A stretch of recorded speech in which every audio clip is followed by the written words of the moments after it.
Maayong gabi sa tanan, nanapod kita sa Light Them with My Word, ang sinimana nga pagpaambit sa kinabuhi sa layko. So brothers and sisters, karong Domingo atong sa ulugon ang ikatulong Domingo sa Adbento. Ang ato ang basahon kinutlo sa Ebanghelyo ni Mateo, Kapitulo 11, versikulo 2, hangtod sa 11. So brothers and sisters, mao man ni atong gisaulog nga Gaudete. Gaudete Sunday, no? Gikan sa Latin word meaning rejoice, magmaya.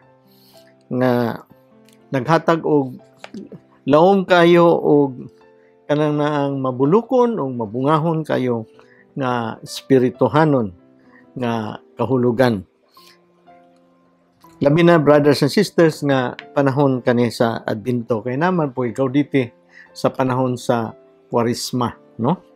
But pare-parehara ang iyahang kahulugan, but katulad sa Kwaresma puno kato sa paghinulsol o pagbasol kay kita nagpaabot man atong panahon na sa pagkabanhaw sa ato ang kaluwasan o pagkabanhaw ni Jesus uban sa ato ang kaluwasan. Mabanhaw usab kita sa kinabuhing dayon diha sa katapusang adlaw sa paghukom. Kanini ang Gaudete nato is puno sa pagpaabot, paglaom, no? Pagmaya kay ang Ginoo moabot na gayod. So muna na ang pagmaya, no?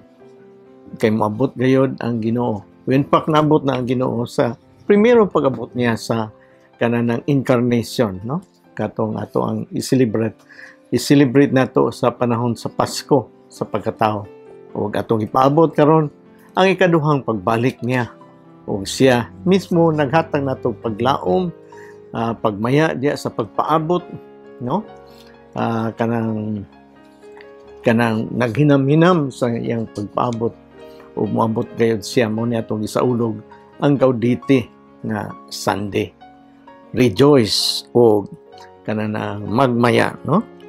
So brothers and sisters, kita giimbitar mga matutuhon nga ato gayud kining sagupon o ato gayud kining hatagod o mayong pagtagad nga ang ato day ay kanang pagmaya, no? Atong hinuklugan unya unsa nibot pasabot sa pagmaya, unsa ibot pasabot sa kanang joy amidst kuno anticipation sa kanang sa atong pagpaabot o sa atong mga preparasyon para sa pag-abot na gayud ni Kristo sa ikaduhang pagbalik.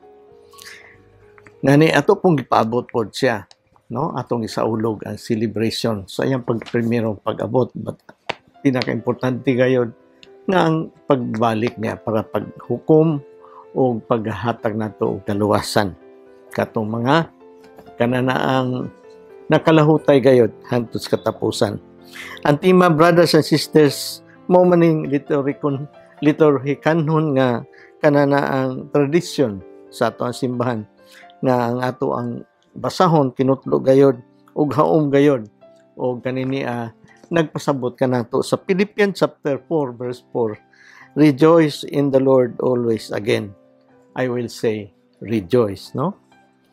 So sa atong ordinaryo nga kinabuhi kung atong pangutanon, atong kaugalingon, tanaw nato ning Gaudete o ang atong pagmaya, mahasabtan nato nga kani ato gayud nga kaugalingon nga desisyon nga ato ang paghatagan, ato ang kaugalingon sa pagpreparar pagmaya diha ug ato ang espirituhanon andamo nato nga magmaya gayud kita, no?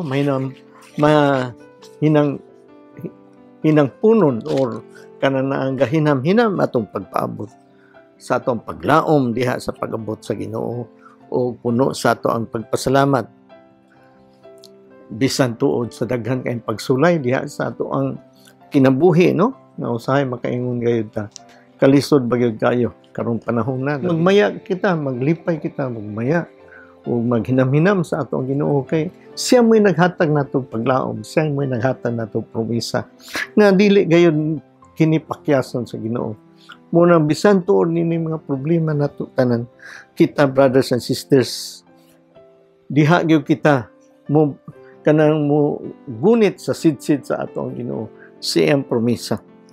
Kay ngano man ang atong kalipay, atong kamaya, no, sa bisan tuod sa ato ang mga kasilikan o sitwasyon sa ato ang palibot, brothers and sisters, kani mahatagan kani o paglaom, mahatagan kani nga kahupayan kay ang presensya sa Ginoo labi na sa iyang promesa sa pag-abot.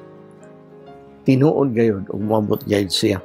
So wadto kita dito sa Ebanghelyo, no?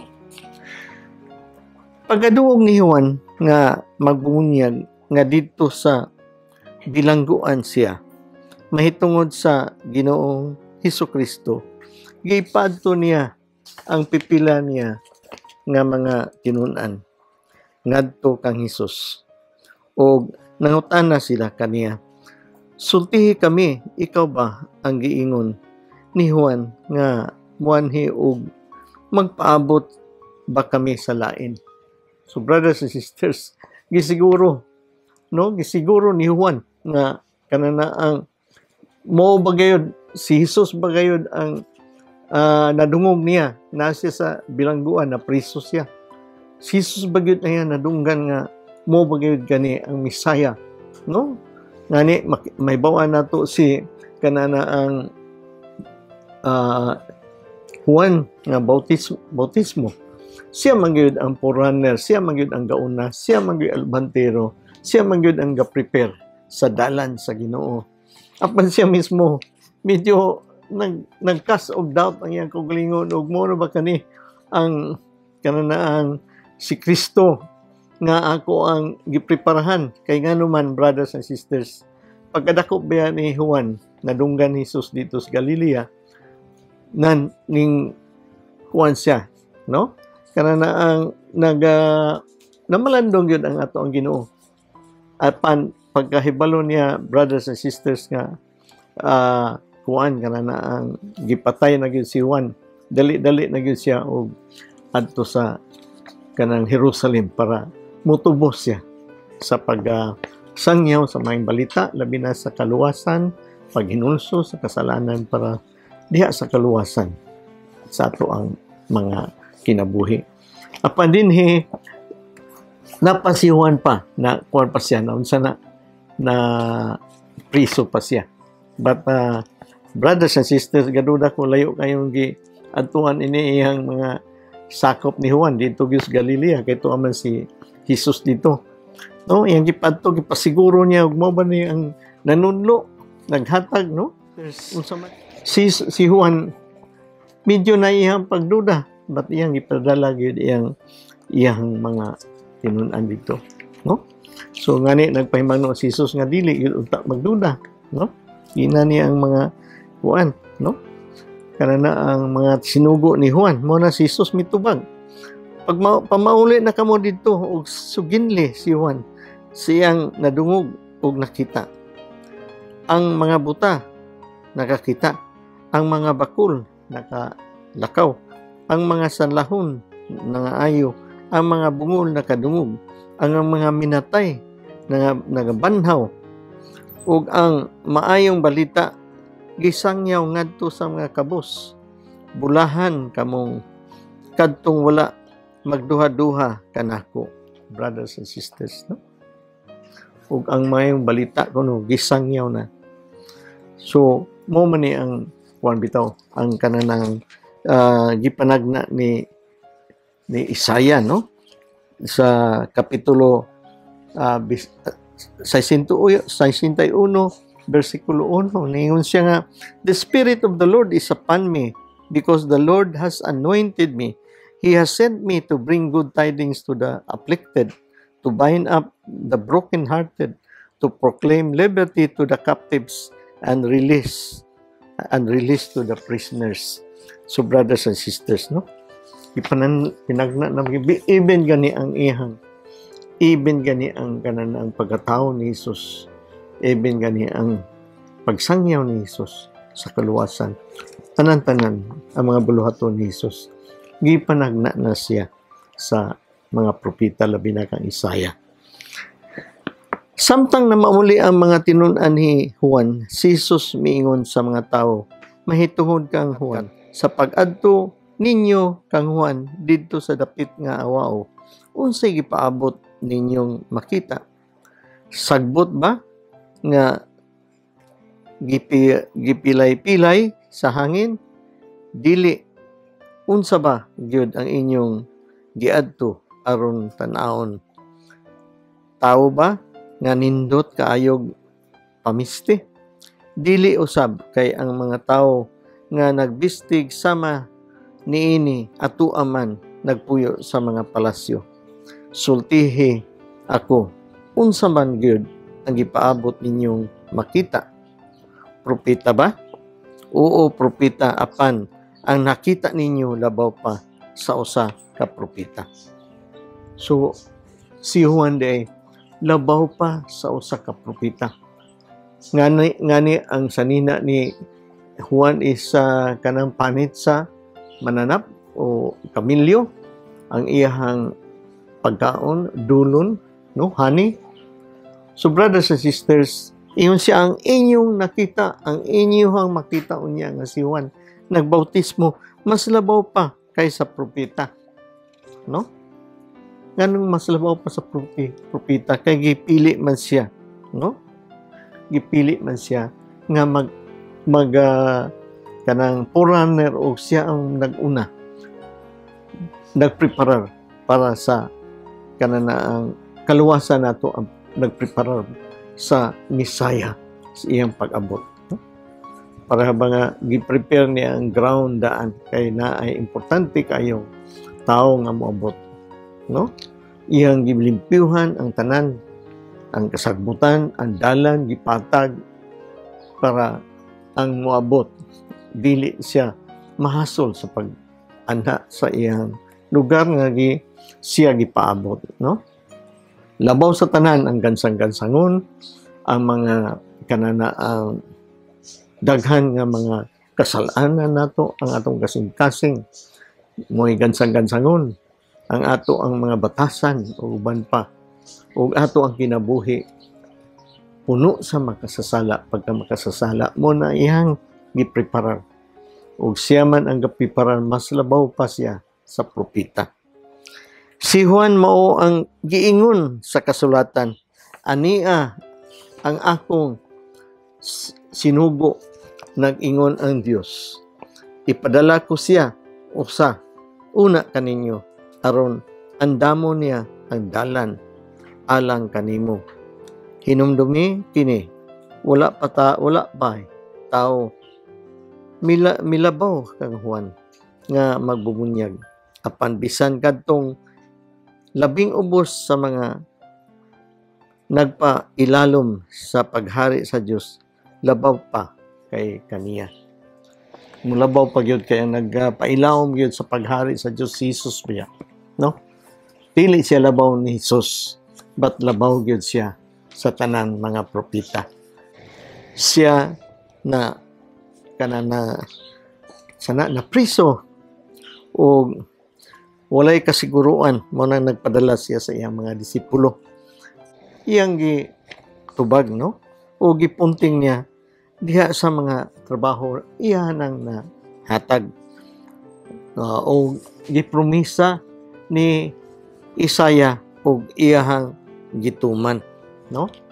Gituman niya ang pag-ayo sa mga masakiton, paghatag og kanana ang paglaom, labi na sa paghatag og kanana ang pagkakita sa mga buta o pagpreparar sa maayong balita, no? Labi na sa mga kabus espirituhanon, pag-abog sa mga yawa. O gato ang paghinuktuan ang passage, ang Gaudete Sunday, brothers and sisters, sa pagmaya, kani siya naghatag ka nato pagmaya nga nagpaabot diha kang Kristo, diha sa ato ang Adbento nga penitential na kanana ang pagpamalandong usab, penitential usab, pagbuhat sa usab paghinulsol o pagbasol sa atong kaugalingon. O kita giimbitar usab nga bag-uhon nato atong kaugalingon nga naay paglaom nga kita mausab. O pagsalig nato kang Kristo sa iyang presensya, labi na sa panahon sa Advento, kita brothers and sisters, mapasaylo niya o sigurado gyud mangkon nato ang kamaya diha sa ato ang kinabuhi kay naa siya. Si bako og maabot gayud si Kristo nan medyo makasiguro na gayud kita, no? Tungod sa ato ang pagbag-o. Ang Ginoo naa man ay plano sa ato ang kaugalingon. Naa ay plano diha sa langit. Kita serious ba kita? Serious ba kita nga muangkon nini sa plano sa Ginoo? Basin baya nga kita ang atong paningkamot sa atong kinabuhi. Wala masabay diha sa plano sa Ginoo. Apan out diha sa plano sa Ginoo ug mao nang tan-aw nato sa atong kaugalingon. Dili gayud kita malipayon. Dili fulfilling ang atong ginabuhan.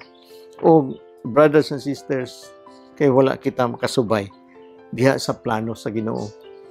Plano sa Ginoo kanato luwason kita. Atong gipreparahan. Mo kani brothers and sisters, ang ato ang pagmaya nga sigurado gayud sa atong binuhatan, sa atong gibuhan, sa atong pagpreparar, sa ato ang kananaang paghatag sa atong kaugalingon nga masiguro kita sa pag-abot sa Ginoo. Diha kita malipayon kay dili kawang. No? Diha kita madagayaon, diha kita nagmagmaya, joyful kay ang Ginoo moabot gayon. So therefore, brothers and sisters, ang atong kahasol sa atong kaugalingon, difficulty, no? Kalisod o mga challenges o mga pagsulay sa atong kinabuhi.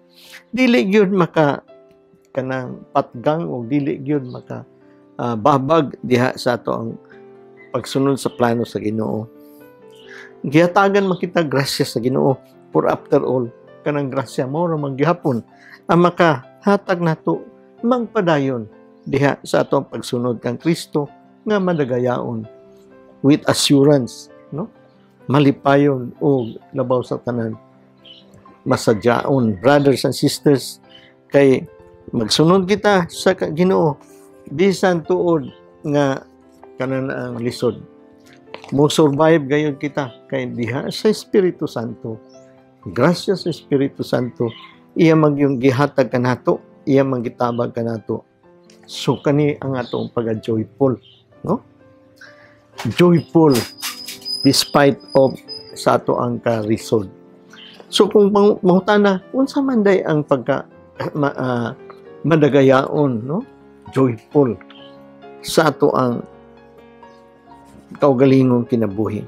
What is to be joyful? What is to be happy? And what is to be joyful? Brothers and sisters, happiness is only a feeling. Pagbati lang niya. Pagbati lang. Ang joyful is not.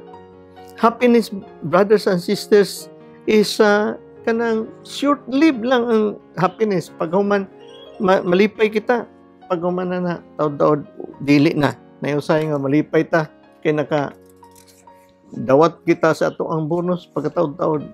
Di na nato, di na malipay. No? Huwag ganito magpasalamat sa ato ang Ginoo. Nga naman nahurot na. No? Ang happiness magod, depende kani siya, nag-depend, no? Nagsalig diya sa circumstances, no? Or other people. But ang kalipay sa Ginoo, ang joy, ang pagkamadagayaon, no? Nagsalig kita sa Ginoo, no? Meaning circumstances ang gisaligan sa kananaang happiness, no? Kung usa ka circumstances, ang sitwasyon o muhupas man siya, pag mahupas na, nawala na po itong happiness, no? Pareha na magikapuol sa nadawat nimo, mapulan magig ka, no? Ang joy, ang pagkamadagayaon, wala. No? Kaigikan sa Ginoo. Worldly ang happiness and joy, it is divine, gikan sa Ginoo. Sa ato ang gitudo sa ato ang simbahan, brothers and sisters, kani magong happiness short-lived ni, very very short, no? Ug mabaw ra gyud ayo ang iyang kanana ang pagka malipayon kay nganuman nagbase siya sa ato ang emosyon, ha? External ra gyud siya nga circumstances, no? External ra gyud siya, like kung ato gyud ni palaw, like ato ang wealth, like ato ang pleasure, no? Like ato ang mga success nga dali ra mamuhupas. But ang joy, ang pagkamadagayaon, lawom siya, no? Stable siya, ug mulungtad espirituhanon sa ihang kay rooted siya, nakaangkor siya, nakaangkla siya sa Ginoo, sa presensya sa Ginoo, nakaangkla siya sa pagsalig diha sa plano sa Ginoo, pagsalig diha sa kabubuton sa Ginoo, pagsalig diha sa goal, sa atong goal, eternal life, no? The Holy Spirit also is with us, helping us sa ato ang pagkamadagayaon and trusting sa kabubuton sa Ginoo, sa ihang pamaagi, no? Kaya yung siya sa John 3:16, I am the way, I am the truth, and I am the life, no? Pamaagi ko, kanang kamatuoran ko ang iyong sundon, kay mao kani akong plano, ako ang kabubuton kaninyo, kay ako ang inyong kinabuhi, ang inyong kinabuhi mulungtad human dire sa kalibutan, kay dili kamo taga dinhi. Mo nangin siya nga, I am the life, no? Ang atong kinabuhi sumpay paingon dito sa kinabuhing dayon nga gihatag ni Hesus. Kung dili kita malungtaron sa ato ang kinabuhi, na maputol ang atong kinabuhi, kay didto kita motipas sa impyerno. So brothers and sisters, ang joy, ang pagkamadagayaon, gasa kani gikan sa Espiritu Santo, gasa sa Ginoo, gasa sa Espiritu Santo. Ngani makita nato ni usa ni siya sa gasa, no? Sa gasa sa Galatians, sa Galatia 5:22 makita nato nga ang joy there is one of the gift of the Holy Spirit, and this is from God. Whereas ang happiness, mahupas siya mismo, mahanaw, mapapas kay circumstances lang, o dependent sa tawhanon nga pamaagi. Whereas ang pagkamadagayaon diha sa Ginoo, lasting, no? Very lasting, og lawom siya, intense og lawom. Ug mao ni ato ang Christian nga goal, musubay sa kanang tunong sa kinabuhing dayon, no? Ang happiness, pag naay kalisod, maundang siya kay ang circumstances na usab kay naay babag sa iyang sa mga circumstansya nga kanana ang iyang nasinati, like. But joy, pagkamadagayaon, masaligon diha sa Ginoo, no? Bisan tuod nay kalisod, nay kawad-on, brothers and sisters, but magpabilin ang iyang pagsalig, ang iyang pagtuo sa Ginoo, o siya iyang gisalig tanan, gisurrender niya sa Ginoo tanan ang iyang mga gikinahanglanon o iyang gipangayo. Mo nang dili siya discourage, dili siya mawad-an og paglaom, dili siya, brothers and sisters, mausab ang iyang estado sa iyang pamuyo, no? Mayon ka nga, happy yapon siya, kay joyful man siya, brothers and sisters. Muna, kung tanaw nimo ang mga santos, maka-experience sila og grabe yun kayo nga kalisod sa ilahang kinabuhi, but masinati nila pod ang ilang kanang malungtaron nga kalipay nga samtang nag-anto sila sa ilahang kalisod sa ilahang panginabuhi, no? Pagdaog-daog, pag-BBI, labi na pag himaraot, but sila sa ilang persecution, Ba't sila maluntaron? Because diha sa ilang pagtuo, klaro kayo ang goal nila diha sa kang Hesus, diha sa eternal life, diha sa langit. Bisan og ipanis pa na. Ngayon pa si San Lorenzo Ruiz, I'd rather die 1,000 death than renounce my faith. So brothers and sisters, in summary, happiness is short-lived, external, while joy is lasting and internal, no? Nasa ilawom. God offers lasting joy, but He is not just offering temporary happiness. Muna usay matiyala ta nga nganong dili man ta tubagon sa Ginoo. Nganong grabe ang pangayo nato sa Ginoo, di man gyud ta tubagon. Gitubag ka sa Ginoo, yung siya paghulat nga ang imong kasing-kasing maandam. Kay kung tagaan ka na ako, ini niya di man ka malipayon kay wa ka kasabot nganong kani akong gihatag sa imo. Ot ka na. Unsay happiness, unsay joy, unsay fulfillment ining kinabuhia, no? Unsay fulfillment nga temporary lang nga fulfillment kalibutanhon, but fulfillment nga kini makahilangit gayud nato. Kana mo'y gusto sa Ginoo nga mahatag ka nato. Mo nang usay na atong ipangayo, brothers and sisters. Basin og dili pa ta preparado, mo na ang iyang gihatag ka nato. Pending sa wait sa. So kanini ang atong ebanghelyo celebration kani nag-invite po nato nga kita kanana ang maghatag gayud sa ato ang paglaom.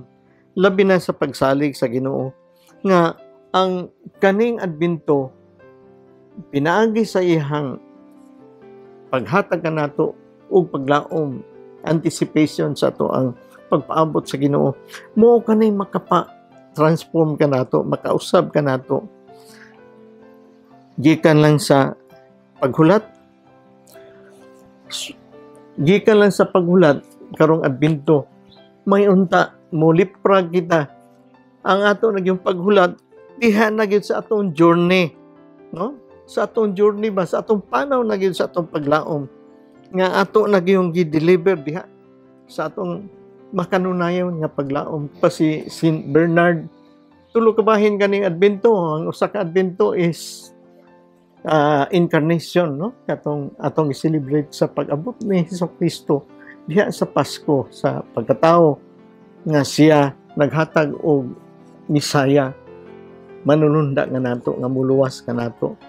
Humana na kita giluwas diha sa Kwaresma, atong gisaulog diha sa Easter Sunday, sa Holy Week o Easter Sunday. Karon na po nagpaabot kita sa ikaduhang pagbalik niya para kita dadon na gyud sa iyang gingharian dayon. But brothers and sisters, ingon si Saint Bernard nga dili pa man kay di pa nato mibaw-an kay ang pag-ani sa Ginoo mura siya og kawatan. Di nato kibaw-an og kanusa. Apan kun di nato kibaw-an og kanusa, nan kita mismo karon, brothers and sisters, magpuyo gihapon sa atong adbento human sa Pasko. Magpaabot kita. But dili na kini magpaabot kay nagpaabot na ta during the time of the season of Advent. But during the time sa atong journey na yun, nining kinabuhia. Kaya ang ikatulo nga pagpaabot diha sa adlaw-adlaw nato nga kinabuhi, no? Nga malaumon kita, pasensyoso kita, no? Madagayaon, joyful kita sa pagpaabot. Mao nang sa ato ang kananaang madagayaon diha sa pagpaabot nato sa adbento, madala nato human sa Pasko. Kaya wa pa man moabot ang atong Ginoo. Moabot na po ang Kwaresma, wa pa gyud moabot ang Ginoo nan ang imong kinabuhi puno sa pagkamaya, puno sa kalipay, pagmaya, kanang madagayaon, puno sa paglaom, o kita makatakod sa uban, makahatag, maka-influensya kita sa uban. Nga si kita, sa ato ang binuhatan, ang uban madasig po ta. Madasig po sila. They will rejoice. They will be joyful. No? They will be joyful in their lives. Rejoice in Philippians chapter 4 verse 4, rejoice always, I tell you, rejoice. Pagmaya kanunay, pagka madagayaon sa imong kinabuhi, para ang uban, dili lang sila malipay, ma-inspired sila, madagayaon sila sa pagpaabot sa Ginoo. While nagpaabot diha sa adlaw-adlaw nilang kinabuhi, adlaw-adlaw nilang panghimpinyo sa kinabuhi, sila madagayaon. Kay kita man ang nagsangyaw kanila diha sa pagkamadagayaon. Thank you very much, brothers and sisters, o may Pasko sa tanan, o maayong pag-celebrate sa ato ang Gaudete Sunday, o naghinaot ako nga kita mismo, brothers and sisters, madagayaon hangtod diha sa pagpaabot nato, pag-welcome nato sa pag-untuig o biyan. Sa ngalan sa Amahan, sa Anak, sa Espiritu Santo. Amen. Light them with my word.